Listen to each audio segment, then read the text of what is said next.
Welcome back to Dev's YouTube world. ഇന്ന് ഞങ്ങൾ തയ്യാറാക്കാൻ പോകുന്നത് വേറൊന്നുമല്ല, ഞാനും പൊന്നുമുണ്ട് തയ്യാറാക്കാൻ പോകുന്നത് മാംഗോ ഐസ്ക്രീം ആണ്. അപ്പോൾ മാങ്ങ എടുത്ത് വെച്ചിരിക്കുകയാണ്. ഇനി മാങ്ങ നമുക്ക് ഇതിൽ നിന്ന് വേണ്ട മാങ്ങ എടുക്കാം. ഐസ്ക്രീം ഉണ്ടാക്കാൻ വേണ്ടി ഞാൻ ഇതിൽ നിന്ന് 2 മാങ്ങയാണ് എടുക്കുന്നത്. അപ്പോൾ ഐസ്ക്രീം തയ്യാറാക്കാൻ വേണ്ടിയിട്ട് ഞാൻ 2 മാങ്ങ എടുത്തു. ഇനി ചെയ്യാനുള്ള മാങ്ങ നന്നായിട്ട് വാഷ് ചെയ്ത് അരിഞ്ഞെടുക്കണം. ഞാൻ ഓൾറെഡി നേരത്തെ തന്നെ മാങ്ങ അരിഞ്ഞ് കട്ട് ചെയ്ത് ഫ്രീസറിനകത്ത് വെച്ചിട്ടുണ്ടായിരുന്നു. കാരണം ഓവനായിട്ടാണ് വെച്ചേക്കുന്നത്, അതുകൊണ്ടാണ് അത് മുന്നേ ചെയ്തത്. ഇതേ കണ്ടോ, ഫ്രീസറിൽ വെച്ചിരുന്ന മാങ്ങയാണ്. നല്ല കട്ടിയായിട്ട് ഇരിപ്പുണ്ട്. ഇതേ ഓക്കെ, നല്ല കട്ടിയായിട്ട് ഇരിപ്പുണ്ട് മാങ്ങ.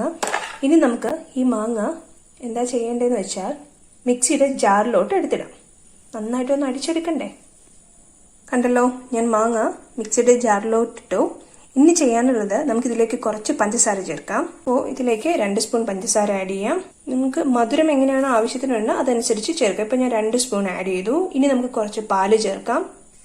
ഇതിലേക്ക് പാല് നമുക്ക് ആവശ്യത്തിന് ചേർക്കാം. ഞാൻ ആവശ്യത്തിന് പാല് ചേർത്ത് കൊടുത്തു.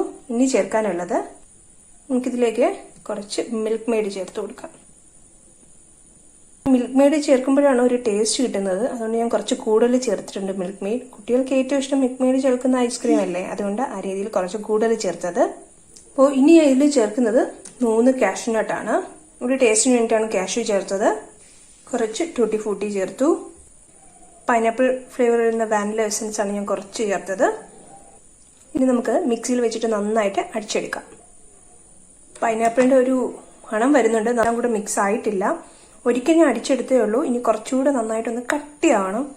കണ്ടോ, ഒരു ക്രീമി ടൈപ്പിൽ വരും. ഇത് നോർമലായിട്ടേ ആയിട്ടുള്ളൂ, കുറച്ചുകൂടി ക്രീമി ആവണം. അപ്പോൾ ഒരിക്കൽ കൂടെ നമുക്ക് നന്നായിട്ട് അടിച്ചെടുക്കാം. അപ്പോൾ മധുരം കുറവാണ്, അതുകൊണ്ട് ഞാൻ 1 സ്പൂൺ പഞ്ചസാരയും കുറച്ച് മിൽക്ക് മെയ്ഡും കൂടെ ചേർത്തു. ഇനി ഒരിക്കൽ കൂടെ നമുക്ക് നന്നായിട്ട് മിക്സിയിൽ അടിച്ചെടുക്കാം. അപ്പോൾ നമുക്ക് ഈ അടിച്ചു വെച്ചിരിക്കുന്ന മാംഗോയുടെ ഐസ്ക്രീം ഹാഫല്ലേ ആയുള്ളൂ, ഫുള്ളായിട്ടുള്ളൂ. നമുക്കൊരു ബൗളിലോട്ട് മാറ്റാം, എന്നാലേ നമുക്ക് ഫ്രീസറിൽ വെക്കാൻ പറ്റത്തുള്ളൂ. അപ്പോൾ നോർമലി നിങ്ങൾക്കറിയാം, വീട്ടിൽ എല്ലാവരും ഐസ്ക്രീം വാങ്ങുമ്പോൾ ഫാമിലി പാക്കോ അങ്ങനത്തെ എന്തെങ്കിലും വാങ്ങുമ്പോൾ ഇതുപോലൊരു ബൗൾ കിട്ടുമല്ലോ. അത് തന്നെയാണ് ഞാനും എടുക്കുന്നത്. വേറൊന്നും കൊണ്ടല്ല, ഇവിടെ പറ്റിക്കാൻ പറ്റില്ല. കാരണം എന്താ, ഇപ്പോൾ ഞാൻ ഐസ്ക്രീം ഉണ്ടാക്കുന്നത് അറിഞ്ഞു കഴിഞ്ഞു. അപ്പോൾ കുട്ടികൾക്ക് പുറമെ അറിയാം എന്താ, ഹോം മെയ്ഡ് ഐസ്ക്രീമിനെക്കാട്ടിയും പുറത്തുള്ള ഐസ്ക്രീമല്ലേ അവർക്ക് കൂടുതൽ ഇഷ്ടം. അപ്പോൾ ഈ രീതിയിൽ വെച്ച് കഴിഞ്ഞാൽ അവരെന്താ വിചാരിക്കുന്നത്, പുറത്തുള്ള ഐസ്ക്രീം ആകും എന്നല്ലേ. അപ്പോൾ അതുകൊണ്ട് തന്നെയാണ് ഞാനിത് സെലക്ട് ചെയ്തത്. ഇനി നമുക്ക് ഓവനായിട്ട് നമുക്ക് ഫ്രീസറിൽ വെച്ചേക്കാം. എന്നാൽ മാത്രമേ ഐസ്ക്രീം റെഡി ആവത്തുള്ളൂ. നമുക്കപ്പോൾ ഇത് ഫ്രീസറിൽ വെക്കാം. അപ്പോൾ നമ്മുടെ ഐസ്ക്രീം, മാംഗോ ഐസ്ക്രീം റെഡിയായോ നോക്കാം. ഇന്നലെ ഓവനായിട്ട് വെച്ചിരുന്നതാണ്, ഇനി എന്തായാലും നോക്കാം. ഇതേ കണ്ടോ, നല്ല കളർഫുൾ ആയിട്ട് ഇരിപ്പുണ്ട്. നമുക്ക് എടുക്കാം.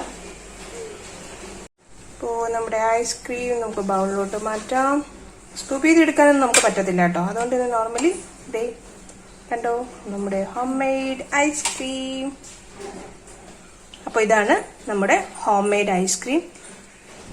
കളർഫുൾ ആണ്, കാണാനും ഭംഗിയുണ്ട്. പിന്നെന്താ, ടേസ്റ്റ് എങ്ങനെയാണെന്ന് നോക്കണ്ടേ.